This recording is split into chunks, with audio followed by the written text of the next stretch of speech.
Welcome to A Slob Comes Clean, the podcast. I'm Dana White. I blog as Noni, which is short for anonymous, over at aslobcomesclean.com. That's where I share my personal deslobification process as I figure out ways to get and keep my own home under control.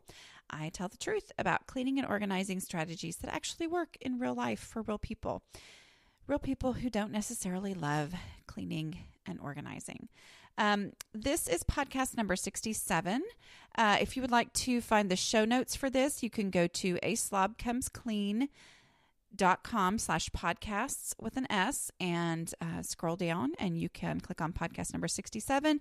If by the time that you listen to this, if you're one of my wonderful people who listen to it in the first day or week,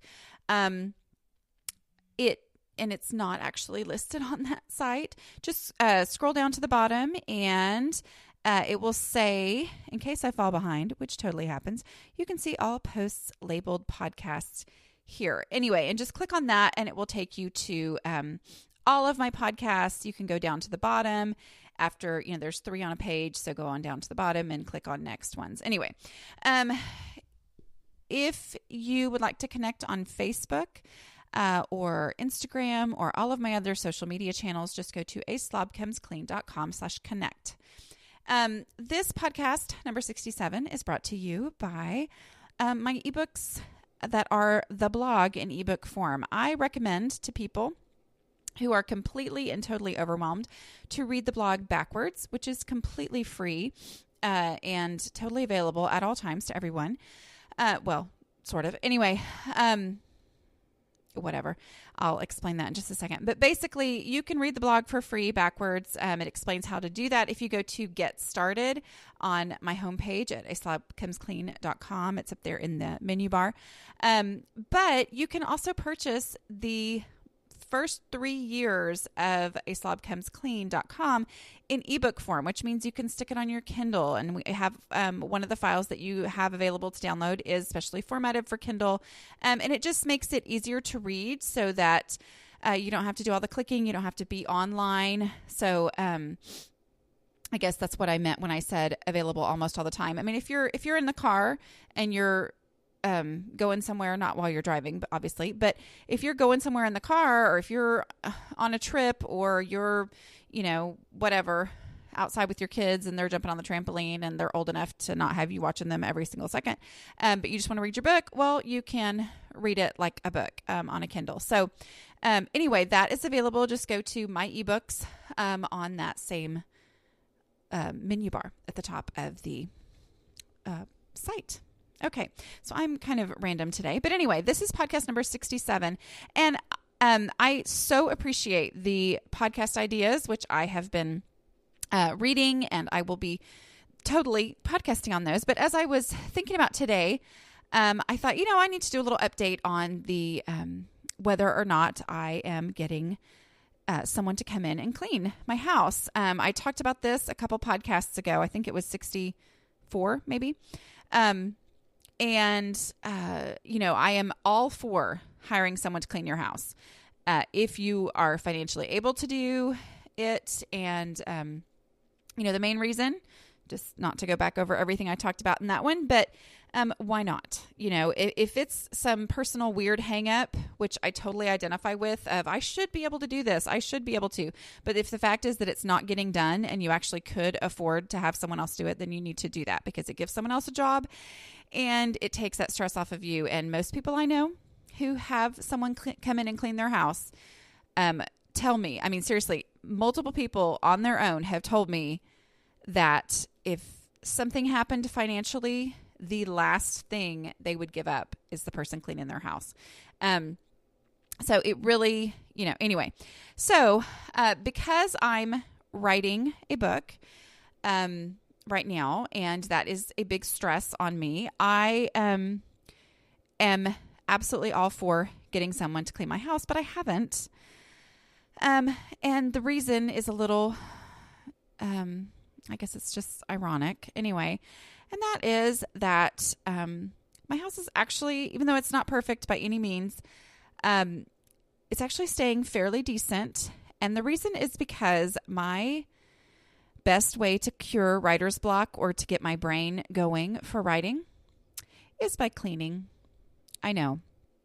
It's just ridiculous. But that's the whole blogging as a way to stay motivated to clean my house has all played out. And so anyway, basically one of my little processes that I'm doing is, trying to outline what I'm going to write, and then I go clean, and that lets my brain start working. I know. Anyway, so I have not hired someone, but that is not to say that I'm not going to, because I am all for it anyway. So, but that's why I haven't. But I started thinking about something I have done. And I'm in a little blogging accountability group, and we're talking about different things. And one of the things that had come up was, doing something that's good for you, like taking the time to stop and do something that's good for you. And I just said, I need to get a massage. And because I really, okay, so as bloggers, you go to these conferences and things, and they'll have a sponsor. And sometimes the sponsor their thing that they will do is they'll do like a, chair massage for everybody. So everybody gets one. Well, I have done it maybe 2 or 3 times at different blogging conferences, and I love massages. I mean, seriously, I know there are people who are like, oh yeah, those are nice. So, I mean, like, to me, that is the ultimate in indulgence, is to get a massage. And anyway, so at these conferences, I would go up, and I have, like, there is not a single other place on my body that is like solid muscle, it seems like. But my neck and shoulders, I mean, are basically, they feel like concrete. I mean, they are so unbelievably tight and firm.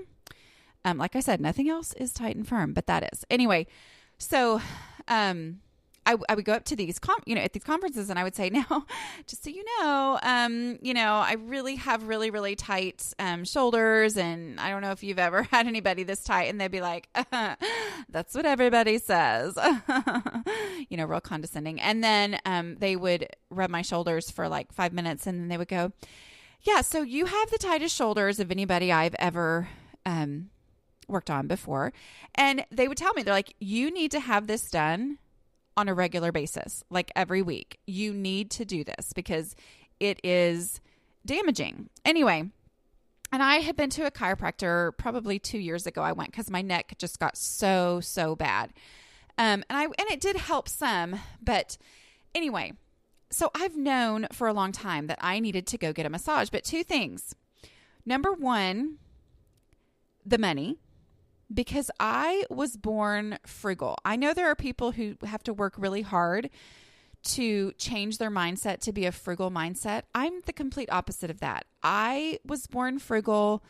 I love everything and anything frugal and basically cheap. So, the money, the thought of spending that money was like, well, I don't have to have a massage. I don't have to do that. And because I like it so much, which this is part of kind of where I'm going with today, what I'm talking about, is, it just seems so self-indulgent that I'm like, well, I can't do that, and the time that it would take away from what I was doing. But so anyway, we're talking in this group, and it, was like kind of a challenge that we're doing. We said, okay, you need to do something that is personal and, helps you, which I'm always kind of hesitant of those things. Anything that's like, oh, me time. I totally see value in that. And I'm not knocking it at all. But sometimes I think that, I do think there are times where me time can end up being, selfish, but then at the same time, it's like, okay, where's that balance between selfishness and taking care of myself, like actually taking care of myself? So anyway, this masseuse who had been recommended, because I haven't had a massage other than those little ones at the thing. I haven't had a massage in probably 10 years, maybe, or more. Yeah, anyway, 10 or 12 years. So I hadn't had one other than those little 5-minute ones. So I had kind of been thinking about, okay, I need to do this just because my shoulders hurt so bad. And I know writing seems to be a very passive, unphysical thing, but it can wreak havoc on, carpal tunnel and, my arms and my shoulders and all that. I know it sounds ridiculous, but it actually really does have an effect.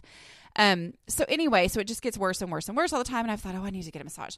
So, anyway, I had kind of watched, and a friend had said I think they'd shared a post by their masseuse where they were running a special. And so I had liked this person's Facebook page anyway. And so I just said that in this group that I needed to do that. I need to at least go get a massage. And somebody had said, hey, do you have a Massage Envy where you are? Because I think you can buy a package and then that'll commit you to doing more. And we don't have that where I am. So anyway, this masseuse page that I looked at, I have been talking for 10 minutes about this. I'm sorry. I'll try to keep going. Anyway, so this masseuse page, she put out a special and it came through my feed and I was like, you know what? I'm going to do this. I said I was going to do it. This is part of the challenge of this thing that we're doing and I'm going to do this. So I just immediately messaged her and scheduled one for last Friday. And once I was done with that massage, I said, okay, can I schedule one for next Friday? And can I buy can I pay for today's and then also buy two, get one free so that, I basically have a month's worth because the value of it was unbelievable. So she's really good. And she immediately was like, okay, well, you're right-handed and she was like, wow, your right shoulder is really bad. And I know that they always do that. I'm not a medical, blah, blah, blah. She goes, I really think you might have some arthritis in your right shoulder. And just this weird feeling of, oh my God, I'm not just a wimp. Oh my goodness, I'm not just a wimp because my right shoulder hurts all the time. And for somebody to kind of validate that, and then she worked on it, like she worked so hard on that. And I was completely pain-free in my shoulder for several days. And am still, getting close to almost a week later, I'm still mostly pain-free. There is such value in that I am kicking myself for having gone so long of thinking, oh, I'm too cheap for that, of seriously damaging my health and my ability to do what I believe I've been called by God to do, right? My cheapness, that's what it is. It's me being cheap as opposed to being frugal. And it's made me start thinking about this tendency that I have to be frugal in a way that damages things. I am so cheap that, for example, I will go to the store and we need such and such item. Maybe it's eggs. Eggs are insanely expensive right now. I don't fully understand what's going on the whole chickens have some disease and so eggs are really expensive. Anyway, but I go to the store and I have to make myself buy eggs because what happens for me is I'm like, I know I need such and such. My family needs such and such. I get to the store and the price is too high and I just won't buy it. And so then I'll come home and I have to completely rework everything, or I end up having to go back again and just buy it anyway because it's something that we really need. I mean, I cannot tell you how many times I do things like that. I just won't buy it because it's more than I thought it should cost, to the point where it messes things up in our home, in our family, whatever. Okay, so I started thinking about how this goes with cleaning, and I know I mentioned this once before. It's a book, and it's available on Kindle. It's also available as an audiobook. I read the Kindle version, but I know it's also available like in hardcover and everything too. But it's called Coming Clean, and it's written by a woman. I'm so sorry. A woman whose parents were hoarders, primarily her father, but then how that affected her mother and the things that came in, and one of the things that I kept seeing was, her father's idea of frugality, her father's idea of seeing value in things that most people see as trash. And I just think, oh my goodness, that is so me. And that's one of the things that really struck me in that. So I started thinking about how many times does my idea of frugality and my passion for all things frugal and all that, how does that contribute to my slob problem so many times? And it does. So anyway, here's just thoughts on that. Okay, so one thing, so this isn't really necessarily frugality, but although I guess it kind of, anyway, I love free stuff. Like I love free stuff. When I go to the fair or a boat show or something, where everybody's giving out their little freebies, like I love that. I love getting all that. And I remember when other people would say no to some of that stuff, and I would think, why would you say no? It's free. And I remember when my kids, when my kids were little and we would go to something like that and they would get their little bag at one place and then they would just get whatever's free. It's like trick or treating, but it's all junk. I mean, occasionally, yes, somebody has something that's good, which I appreciate now, but I got it all. Why? Because it was free. Notepads, pens, water bottles, those things are actually useful, but a lot of times there's stuff that's completely not useful, like a little hand towel. I'm not going to use that hand towel that has such and such golf course on it or whatever. I mean, I'm not. What am I going to use that for? But it was free, and so I would grab it. Well, then I would come home and I would have a bag full of junk. That bag full of junk, let's just be honest, that's my personality. I'm not going to come home and immediately go through that bag full of junk and pick out the things that are useful and throw them away. No, it sits there as a bag full of junk that weighs on me mentally because it's an added piece of clutter. And it's not just clutter, it's clutter that has stuff inside of it that I'm going to need to go through at some point. Who knows how long it's going to take me? Who knows how much angst I'm going to feel as I go and sort through these things. And so I just leave it there and it becomes this part of this huge clutter cycle that I tend toward with my personality.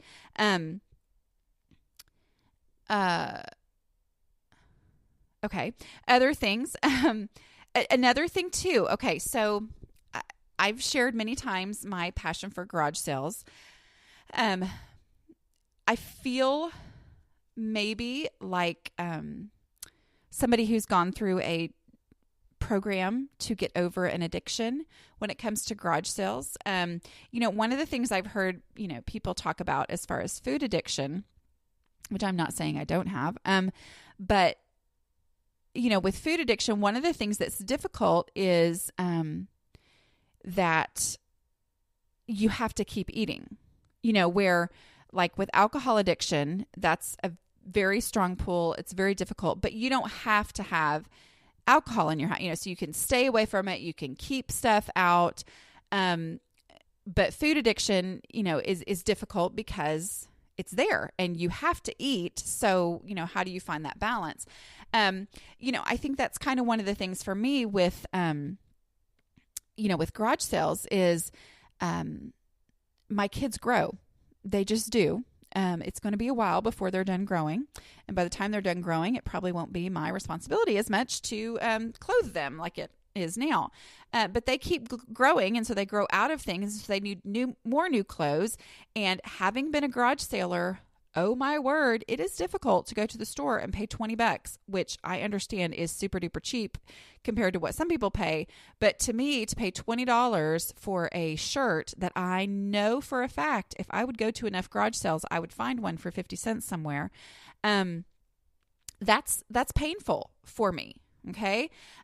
So it's kind of one of those things where, yes, I occasionally go to garage sales now, but I have had to say I am willing to go pay $20 for a shirt if I need it. Now, believe me, I'm always looking for the coupon to get it when I need it, and I'm looking for the place where I can go and get it for way under 20. But that's a difficult thing, is knowing I could get this cheaper somewhere. But here's what happens when I go to a garage sale. I go to a garage sale and somebody has them for 50 cents, I'm going to buy every single one they have, which often is more than I need. And that ends up with clothing clutter. And then I go to one more garage sale because why not? Because I'm out. Oh, well, they've got them too. And now all of a sudden, instead of, 7 shirts, which is all they need for their uniforms, I've got 22 shirts. And as I've talked about in laundry, podcasts before, if I have 22 shirts, well, that means they can go 22 days without needing a clean shirt. And then that means I can go 22 days without doing the laundry. And if I can go 22 days without doing the laundry, by the time I have to do laundry, laundry is completely and totally overwhelming because I have 3 weeks worth of clothes. So, the laundry day has broken that cycle to a degree and has helped me. I think all of these things work together in keeping laundry under control. I am so much more able to be realistic about how much we need. When I am more realistic about how much we need, I realize, okay, it just all works together. So, another thing too is oftentimes when things are super cheap. Okay, here's how it works. I had a friend who was, and I'm totally happy that I gave her this money because it was for a really good cause. But anyway, so she was raising money to host an orphan through this adoption program from another country. And so she was, putting together this money. And so one of the things she was doing is having garage sales. And people, and this is somebody, it's funny to me because she is so not cluttered at all. Her house is always perfect. But so she was having garage sales and people were giving her stuff. And, I think like a storage unit place had, some of their storage units that were long abandoned and hadn't been paid for in years. Then the stuff goes to the storage unit. They had given her stuff. So anyway, so she had this table. And she put it on Facebook. I've got this table, $40. And I was like, ooh, $40 for a table. You know what? Now that I see that table and see that it's only $40, it makes me think, you know what? I don't like my table that I have. And I could take that table and I could paint it. And, I could paint it. Oh my goodness. Let me look on Pinterest. Oh, you know what I would love to do? I would love to do like stripes on the top and then like a solid color on the base. And that would be but you know what I did? I paid $40 for that table. I stuck it in the back of my father-in-law's truck that we were selling at the time. And then and it stayed there till we sold the truck. And then once the truck was sold, we moved it back and we moved it into the garage, which meant we couldn't park in the garage. And then, and I know you're thinking we should have just gone ahead and painted it. Well, I didn't. Okay. I just didn't. So, then we needed to get it out of the garage. And so we put it in on the back porch. And then I think with all the unbelievably wet weather that we had for like a month or two, it got nasty and moldy. And at that point I was like, ew, I don't even want to paint it anymore. So now we're going on like a year or two, I think, of moving that humongous, I'm not kidding you, it was like a table for 8 plus a leaf. Anyway, so moving that stupid thing all around into different places, never actually getting it painted. Meanwhile, it's getting in worse and worse shape because it was outside, and I think it was in at some point at some place under a leak, and it got rained on. And anyway, $40 because that was such a great deal that I couldn't pass it up because, hey, here's a table. And you know what? Wouldn't it be great to have a table and to have gotten it for $40? Well, $40 is worth it to me to get it and save it, except that it's not worth it to me because it was a huge hassle for me. Do you know what we ended up doing? We tried to sell it in a garage sale for like $5, but I was super embarrassed because it looked so awful. And then we ended up putting it out on trash day. And I'm assuming someone came and picked it up and took it because it was gone. Once our trash was gone, it was gone. I don't know. I don't know what happened to it, but it's gone, and I was glad it was gone. It might have gone in the trash truck. I know you're thinking, oh, they couldn't put that in a trash truck. Our people can. They will stick anything in their trash truck. So, that was a table that maybe somebody else would have gotten for $40. And I mean, like I said, I'm more than happy to have that $40 go toward what it went toward. But you know what I should have done? I should have just donated $40 to her cause, because instead I ended up with an albatross of a table, something that was an albatross around my neck, which I can't even remember the literary reference, but I know that's a literary reference. So, but basically it was a huge hassle and pain for me that went on for a full year, if not 2. Yeah, I have time passage awareness disorder, so I don't really remember exactly how long it was, but it was a really, really long time that this thing was a huge hassle for me. So was it frugal to get a table for $40? No. No, it wasn't. It's not a wasted $40 because I went toward a good cause. But if it had been at a regular garage sale, that would have been a completely wasted $40. Like, let me pay $40 to basically have a huge hassle for the next 2 years. That's beyond the definition of wasted. That's like the definition of crazy, I think. So when does my frugality end up being a bad thing in my life as opposed to something helpful? Yes, my frugality is super helpful in stuff like the way that I grocery shop, buying meat when it's on sale, getting it all put up so that it's all, and I've always got meat in the freezer and I don't have to go out and buy it when it's out, when it's priced really high. That is great. But you know what? That works for me, and other things with my frugality just end up being a problem. I tend to have some OCD tendencies, not the kind where you keep your house clean, unfortunately. And so I tend to think that if something is free, I have to have it. But, another thing that happens too is when I was in the height of my garage sailing, I could not pass up something that seemed like a good deal, whether I needed it or not. Now, part of that was because I was selling on eBay, and I always intended to put everything on eBay, and I put a lot of things on eBay, but I bought more than I actually sold on eBay. So that was a problem. Even though I came out ahead financially, which was the thing that made me think I was doing something great, I stuff-wise came out way behind. I ended up with way more stuff in my house that was never going to sell. And the problem with that is a lot of times what I will do is I will grab tons of stuff on sale, tons of stuff for dirt cheap, or take it when it's free. That used to be a big part of my problem too, was I loved free stuff. So other people, when they wanted to get rid of their clutter, were like, oh, well, Dana would love this. Dana will take anything. And so I would take it. Well, then I ended up with all this stuff, so much that there was no way for my brain to really remember what I had. And so I would need something, but because I had so much junk in my house that was in piles where I had no idea what was at the bottom of the pile, I would go and buy it when I needed it because I didn't even remember that I had it because of the sheer volume of stuff that I had, because I was collecting it because it was so cheap that I thought, well, even though I don't need it now, if I need it in the future, I'll be glad I had it, except that once I needed it, I didn't even remember that I had it.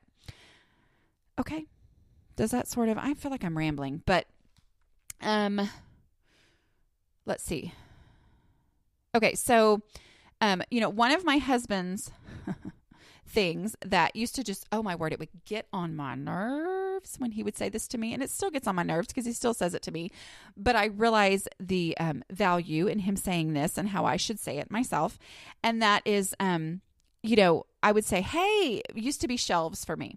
Hey, I found a shelf at a garage sale and I bought it. And he would say, where are we going to put that? And that question would get on my nerves because I was like, I don't know where we're going to put it. Why would you ask me that? It was a great deal, honey. Well, he was right. I mean, we didn't have a place to put it. And so then it would sit in the garage for a while until we finally, either found a place for it, but I can't tell you how many times I would finally find a place for it, put it there, and then decide, a year later that it was just clutter where it was, So that question of where am I going to put it before I purchase it, do I have a spot for it right now? Or in the case of that table that I purchased, am I going to be able to paint it this week? Or do I need to just wait? Because I'm probably never going to paint it. I'm never going to actually do it. Other things too, sometimes when something's a good deal, I will overlook the flaws. That's kind of what I think about with that Coming Clean book, and her father always, picking up broken things, broken electronics. He would hoard broken electronics. I I can totally see that. I see the value in things, and this is one of the things I think that makes slobs really nice people is we see the value in things that are not perfect. I have no interest in being perfect or in hanging out with perfect people. Perfect people are not very fun, honestly, usually.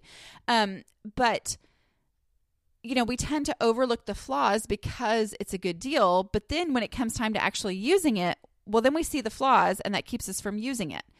And then it's just clutter in my house. Another thing too is learning to value my time and accept that time is worth something. Okay. Sometimes I think, well, if I can do that myself, why would I pay for it? And part of this is just me growing older and saying, you know what? It is worth it to me to pay someone else this amount of money to do this if it's going to save me an hour. I am willing to pay this much to have a free hour of my own time that I can use for something else. And starting to realize the value in my time, the value of convenience. I was reared by my mother who grew up on a farm, and she is amazingly practical, amazingly efficient. And she, convenience was kind of a bad word, honestly, in our house. I remember, convenience stores. Ooh, convenience stores. Who would shop at a convenience store? I went to Thailand, and somebody, we were talking about groceries around there, and they said something about, well, a lot of times I'll just pick up what I need at 7-Eleven. And I just remember going, well, I would never go there. Like I said that. Here I was, I've been in this country for, 48 hours at the most. And I'm telling them, oh my goodness, I would never grocery shop at a 7-Eleven. Well, guess what? That's kind of where you do some of your grocery shopping there, because it's a really big hassle to get to a grocery store, which we would do. But a lot of your this and that here and there, you went to 7-Eleven and it was not that expensive. But, the thought of someone purchasing any type of groceries at a convenience store was like a sin in our family. It was just like the thought of that, because they're paying for convenience, because things get marked up in there. And y'all, that is so true. It is totally true. And I don't grocery shop at 7-Elevens here. But sometimes you have to go, is convenience valuable to me? Is it valuable to me to be able to get this done faster and easier? And sometimes the answer is actually yes. Convenience is not a bad word. Now, if I'm paying $7 for something that if I went across the street to the grocery store would be $1, then I probably need to go to the grocery store. Okay.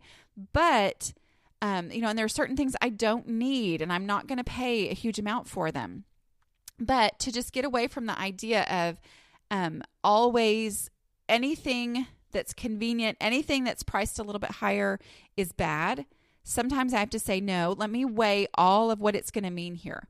I'm going to pay a little bit more, but that means I'm only going to get one. Where if it was on sale for $1, I might get 10. Well, guess what? I might not need 10 of those in my house, because getting as much as I can for as cheap as I can is kind of what got me into this mess of having too much stuff. And I'm starting to kind of I'm trying to change my view of clothing and things like that, and saying, you know what? There is something to these people who look nice all the time, but wear the same thing over and over. Okay. They have seen the value in paying more for fewer really nice, well-fitting, high-quality things over my tendency to say, well, how much can I get for this money? One of the things for me, I got a gift card for something. It was like $100 gift card. And my tendency in the past, a lot of times, would be if I had $100 to spend, like a gift card to a specific store where I have to go spend that, my tendency would be, how much can I get for $100? How many different things can I get for $100? Well, then I would shop through the sale bins and I would get as much stuff as I could. And then the $100 will be gone. And it's like, what'd you spend your $100 on? A bunch of stuff. Can't really remember what all it is. And then it ends up clutter in my home. Versus saying, okay, I have $100 to spend here. And for example, I bought our coffee maker. You can get a coffee maker for like $35. But I said, you know what? I'm going to get a nicer coffee maker, specifically one without a glass carafe because I tend to break those all the time. I'm going to get a nicer coffee maker. I'm going to spend 3 times as much. Now it was a gift card, so it wasn't even really spending, but I'm going to, instead of buying as many different things as I can for $100, I'm going to spend the full $100 on one item that's going to last me longer and really serve a purpose. So in the end, I have saved money because we've had this same coffee maker for at least 3 years. And generally would have gone through at least 3 in that time. Okay. So changing my idea of what value actually is. Okay. I have rambled and it's been 36 minutes, so I need to stop. I hope that, I don't know. We'll see. I'd love to get your thoughts on this idea. And if you tend to be detrimentally frugal to your own detriment, if you tend to have that or not, I will never be a huge spender, but I'm trying to change how I look at things. A lot of the people who I know whose homes are not cluttered tend to pay a little more for fewer things as opposed to paying almost nothing for a whole lot like I naturally tend toward. Okay. All right. Thanks, y'all. And I will talk to you next week. Don't forget, this is podcast number 67. Is that right? And you can find the show notes at aslobcomesclean.com/podcasts with an S. Thanks. I'll talk to you next week. Bye.